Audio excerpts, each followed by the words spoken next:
Bonjour à toutes et à tous, soyez les bienvenus sur votre chaîne Français avec Passion. Il s'agit de la version langue française de notre troisième séance qui porte sur la leçon l'énonciation. Comme je l'avais déjà signalé, cette leçon est très importante. Pourquoi? Parce qu'elle va vous permettre de distinguer entre le narrateur adulte et le narrateur enfant. Très bien. Donc avant de commencer notre leçon, il va falloir revenir un petit peu sur la situation d'énonciation que vous connaissez certainement déjà et que vous avez certainement déjà vu dans la troisième année collège. Très bien. Donc, quand je parle de la situation d'énonciation, je parle de l'émetteur, le dessinateur, le locuteur, l'énonciateur. Donc, le dessinateur, c'est celui qui parle ou bien qui écrit.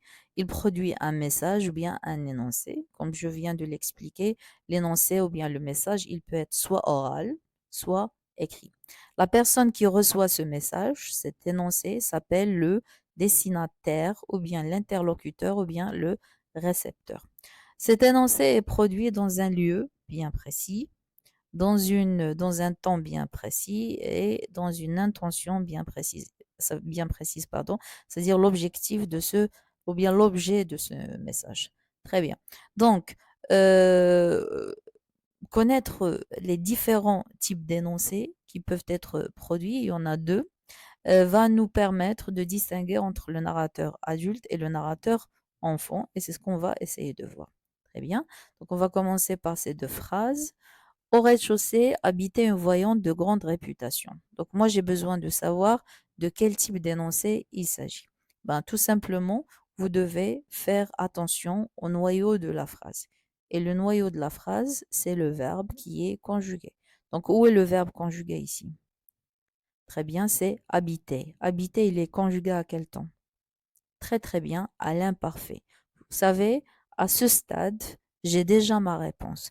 Puisque mon verbe est conjugué à l'imparfait, donc automatiquement, je vais dire que ma phrase ou bien mon énoncé, c'est un énoncé qui est coupé de la situation d'énonciation. D'accord? Mais si jamais on me demande de justifier davantage, je vais voir si j'ai d'autres indices qui montrent qu'il s'agit d'un énoncé qui est coupé de la situation d'énonciation. Et en ce qui concerne cette phrase, oui, il y en a un autre. Ben, tout simplement, il va falloir que je cherche s'il y a la troisième personne. Et la troisième personne, effectivement, il y en a. C'est tout simplement le sujet. Puisque déjà habiter, c'est habiter, donc c'est la troisième personne. Donc il me faut le sujet. Où est le sujet du verbe habiter? C'est bien sûr une voyante. Et une voyante, c'est la troisième personne puisque je peux remplacer le sujet par elle. Donc, comme vous pouvez le voir, pour moi, déjà habiter me permet de dire qu'il s'agit d'un énoncé coupé de la situation d'énonciation. Mais si j'ai besoin d'un autre indice, donc je vais chercher la troisième personne. Si je la trouve, tant mieux, je vais la relever. Si je la trouve pas, je ne vais rien relever, ok? Donc, je passe à la deuxième phrase. On va faire la même chose. Donc, qu'est-ce que je dois chercher? Très bien, je dois chercher le verbe conjugué. Où est le verbe conjugué? Dans la phrase, les lendemains de ces fêtes étaient des jours mornes. Où est le verbe conjugué ici? Très bien, c'est été. Il est conjugué à quel temps? Bravo, c'est l'imparfait. Donc, automatiquement, ma phrase, elle fait partie, ou bien c'est un énoncé qui est coupé de la situation d'énonciation.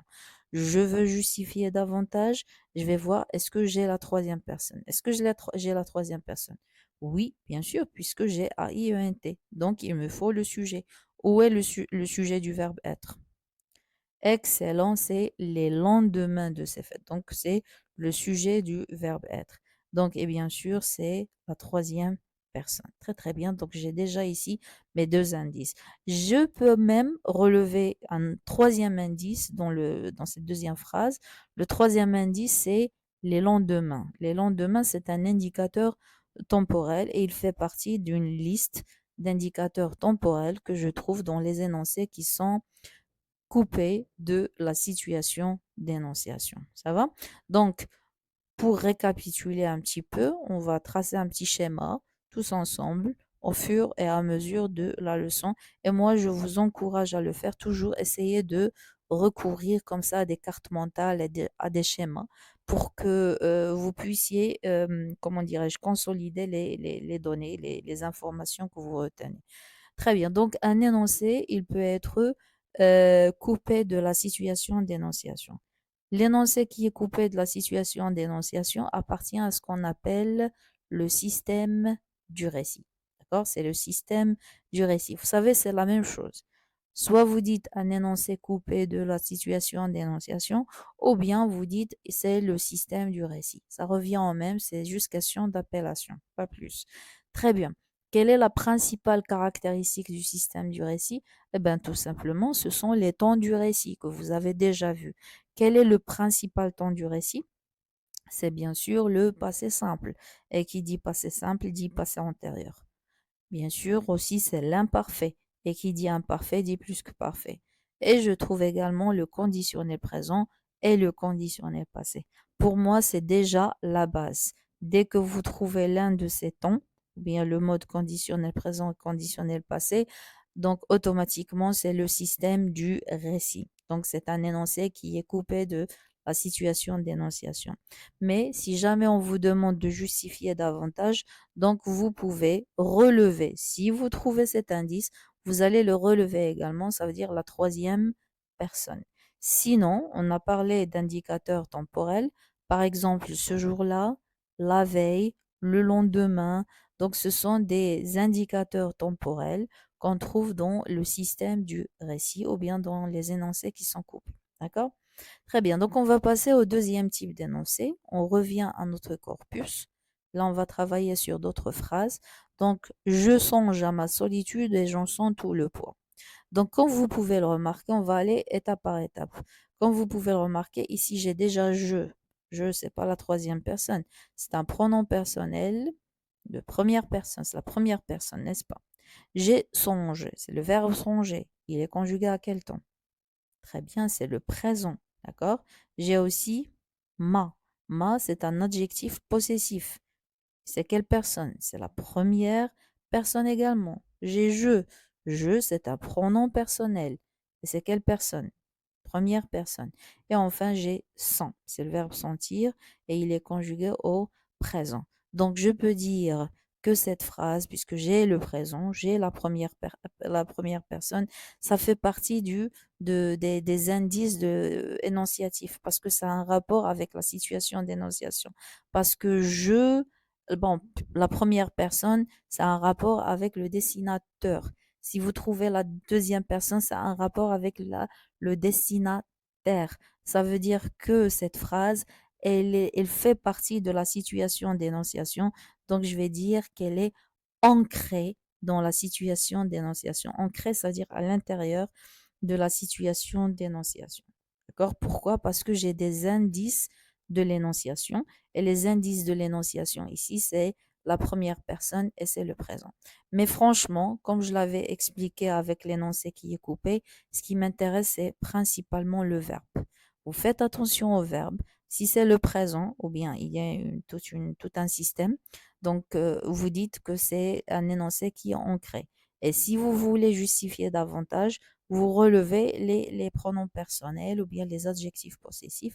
Il y a aussi toute une liste d'indices d'énonciation. Vous relevez juste la première et la deuxième personne. Troisième personne, non. Il ne faut pas le relever, ok? Très bien. Donc, je passe à la dernière phrase. Alors, comme vous pouvez le remarquer, il y a je. Donc, je sentais les genoux me frôler de leurs doigts brûlants. J'ai je, c'est un pronom personnel et c'est la première personne. Et j'ai quoi encore? J'ai me, aussi c'est un pronom personnel, c'est la première personne. Et bizarrement, j'ai santé. Et santé, c'est l'imparfait. Alors, comme vous pouvez le remarquer, là, j'ai un petit problème. C'est comme si vous dites la dernière phrase, c'est un mélange entre les énoncés qui sont coupés et les énoncés qui sont ancrés. Puisque j'ai l'imparfait, c'est coupé, et j'ai la première personne, c'est ancré. Alors, à votre avis, cette phrase, est-ce qu'elle appartient aux énoncés coupés ou bien ancrés? Oui, ben tout simplement, cette phrase est un énoncé qui est coupé de la situation d'énonciation parce que, comme je l'ai expliqué tout à l'heure, c'est le verbe qui m'indique de quel énoncé il s'agit ou bien de quel type d'énoncé il s'agit. C'est la base sur laquelle je m'appuie, c'est la conjugaison du verbe. Puisque mon verbe, il est à l'imparfait, c'est bon, c'est fini. Automatiquement, c'est un énoncé qui est coupé. OK? Est-ce que vous avez compris? Même si j'ai le jeu, c'est pas le jeu qui va, comment dirais-je, préciser le type, c'est plutôt le verbe. Il est le plus fort. OK? Donc, je vais revenir à mon schéma. Donc, on a le deuxième type, c'est l'énoncé qui est ancré dans la situation d'énonciation. Et dans ce cas, c'est quel système? C'est le système du discours. Quels sont les indices dans ce cas qui me permettent de parler du système du discours? Eh bien, il y a déjà une liste de temps verbaux auxquels il faut faire attention. Donc, nous avons le présent, nous avons le passé composé, nous avons l'imparfait et le plus que parfait, nous avons le futur simple et le futur antérieur, et nous avons le mode impératif. Donc là, nous avons un petit souci. Vous allez me dire, mais madame, ici, il y a l'imparfait et ici, il y a l'imparfait. Comment je vais faire? Si j'ai l'imparfait, quand est-ce que je vais dire que c'est le système du discours ou bien le système du récit? Eh bien, tout simplement, la phrase qu'on va vous donner, elle est extraite d'un texte.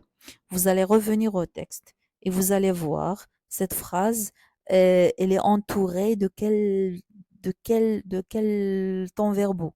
Quels sont les temps verbaux qui sont à côté de votre phrase? Si les autres, si avant votre phrase ou bien après votre phrase, vous allez trouver par exemple le passé simple ou bien le conditionnel, donc voilà le système du récit, donc vous allez dire que c'est un énoncé coupé. Mais si avant votre phrase, pardon, ou bien après, vous trouvez le présent ou bien le futur simple, donc automatiquement c'est le système du discours, parce que l'imparfait, c'est ça son problème. Je le trouve dans le récit comme je le trouve dans le discours. D'accord? Nous avons un autre indice, c'est le contraire de la troisième personne, mais bien sûr, cet indice ne marche pas tout le temps. La preuve, c'est la quatrième phrase sur laquelle on a travaillé. Donc, je trouve la première et la deuxième personne. Donc, si je la trouve, je la relève. Si je la trouve pas, si j'ai la troisième personne, je la relève pas. Et comme le système du récit, nous avons aussi les indicateurs temporels. Donc ici, nous avons aujourd'hui, hier, demain, après-demain et ainsi de suite. Donc tous ces éléments, on les appelle indices énonciatifs ou bien les indices de l'énonciation. Il y en a d'autres, franchement, comme les modalisateurs ou bien les niveaux de langue et tout. Mais franchement, écoutez, pour ne pas trop vous casser la tête, c'est principalement les tons des verbes. D'accord? C'est le temps du verbe qui va m'indiquer le type d'énoncé. Ça marche? Mais de toute façon, il y aura un PDF que je vais vous laisser par la suite. Bien. Dernière petite remarque, je ne sais pas si vous avez fait cette remarque ou pas, c'est que la leçon de l'énonciation, elle est en étroite relation avec une autre leçon. C'est la leçon du discours direct et le discours indirect. Je peux dire que le système du récit, c'est un petit peu comme le discours indirect, alors que le système du discours, c'est le discours direct. Et quand on vous donne une phrase au discours direct et on vous dit mettez cette phrase au discours indirect, c'est en quelque sorte, c'est comme si vous passez d'un système à un autre système. La preuve, c'est quoi? À part bien sûr le passé simple, regardez. Le présent, qu'est-ce qu'il devient? Il devient imparfait, n'est-ce pas? Dans le discours direct, le présent, il devient imparfait. Le passé composé, qu'est-ce qu'il devient? Il devient plus que parfait. Si vous avez l'imparfait, il reste imparfait. Si vous avez plus que parfait, il reste plus que parfait. Quoi encore? Vous avez, ça je l'ai dit, si vous avez le futur simple devient conditionnel présent. Le futur antérieur devient conditionnel passé. D'accord? Et puis, nous avons même les indicateurs temporels. Aujourd'hui devient ce jour-là. Hier devient la veille. Demain devient le lendemain. Donc, c'est-à-dire que les leçons sont enchaînées. Ça, c'est juste une petite remarque. J'espère que vous avez compris un petit peu. Donc, pour récapituler, il y a deux types d'énoncés, coupés et ancrés. L'énoncé qui est coupé, il appartient au système du récit et l'énoncé qui est ancré appartient au système du discours. Sur quoi je m'appuie essentiellement? Sur la conjugaison des verbes, pas plus. Sur la conjugaison des verbes. Les indicateurs aussi temporels sont très très importants. Pour la personne, ça dépend. Si vous la trouvez, tant mieux, mais c'est pas vraiment fort. D'accord? Alors maintenant, comment ou bien quelle est la relation entre énoncé coupé ou bien ancré et le narrateur adulte et le narrateur enfant? Alors regardez, si je reviens à mon corpus, donc à votre avis, les deux premières phrases, au rez-de-chaussée habitait un voyant de grande réputation. Quel narrateur parle ici? Le narrateur adulte ou bien enfant? La même chose pour la deuxième. Les lendemains de ces fêtes étaient des jours mornes. À votre avis? Eh bien, tout simplement, c'est le narrateur enfant. Ici, le narrateur, il a fait un flashback. On est en plein flashback. Il est revenu sur son passé et il a commencé à nous... Donc, ça n'a rien à voir au moment, avec le moment actuel. Donc, parce qu'on a dit qu'au début de l'histoire, le narrateur adulte n'arrive pas à dormir. D'accord? Donc, ici, c'est le narrateur enfant. Donc, quand est-ce que je parle du narrateur enfant? Quand vous avez des énoncés qui sont coupés de la situation d'énonciation, c'est-à-dire quand vous avez le système du récit. Donc, c'est-à-dire, je dois trouver l'imparfait, le plus que parfait, le passé simple et ainsi de suite. Dans ce cas, l'énoncé qui est ancré, je songe à ma solitude. Il s'agit bien sûr du narrateur adulte. Maintenant, au moment où il parle, c'est un homme et il a du mal à dormir. Donc, c'est pourquoi on a dit qu'il est ancré dans la situation d'énonciation. Très bien. Donc, la dernière phrase, c'est bien sûr le narrateur enfant, puisque nous avons un énoncé qui est coupé de la situation d'énonciation. Très bien. Un tout petit exercice pour voir si vous avez compris. Donc, dans le texte ci-dessous, donc la consigne que j'ai donnée, vous la faites tout seul. Donc, essayez de répondre en appliquant ce que j'ai demandé. Mais sinon, moi, là, au niveau de la correction, j'ai fait autre chose, franchement. Alors, dans le texte ci-dessous, soulignez les énoncés appartenant au système du récit et encadrez le passage appartenant au système du discours tout en relevant les indices énonciatifs. Très bien. Donc, voici le passage. Le mardi, jour néfaste pour les élèves du MSID, me laisse dans la bouche un goût d'amertume. Tous les mardis sont pour moi couleur de cendre. Il faisait froid, des femmes échevelées menaçaient de me crever les yeux, m'envoyaient au visage les pires injures. Je criais. Donc, ce petit passage est extrait du, du début du deuxième chapitre. Voilà. On va travailler phrase par phrase. D'accord? Donc, oui, qu'est-ce que vous remarquez, s'il vous plaît? Au niveau de la première phrase, donc qu'est-ce que je dois faire exactement pour savoir de quoi il s'agit? Je dois bien sûr relever le verbe. Je cherche le verbe conjugué. Dans la première phrase, où est le verbe conjugué? Très bien, c'est laisse. Laisse, c'est quelle personne? C'est quel temps, pardon. C'est le présent, bravo. Très très bien. Donc automatiquement, c'est même pas la peine que je me casse la tête, c'est le système du discours. Très très bien. La deuxième phrase, c'est sont. Très bien. Le verbe, il est conjugué au présent. Très, très bien.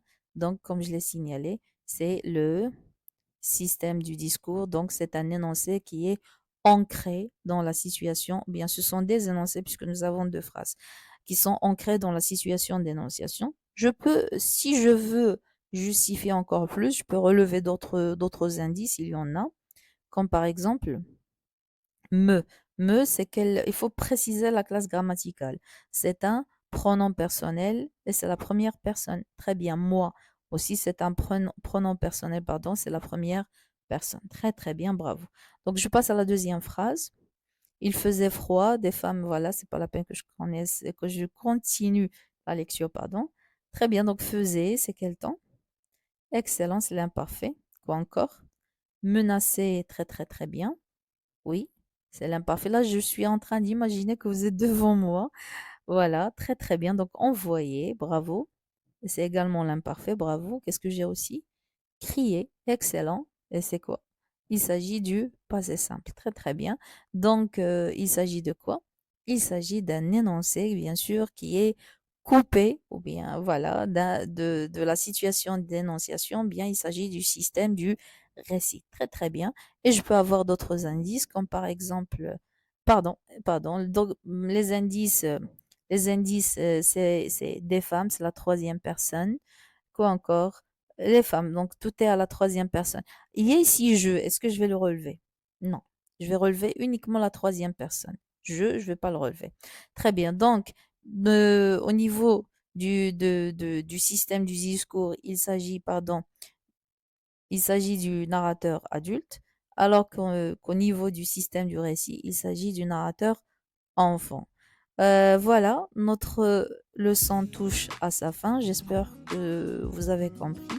Si vous avez des questions, bien sûr, elles sont les bienvenues.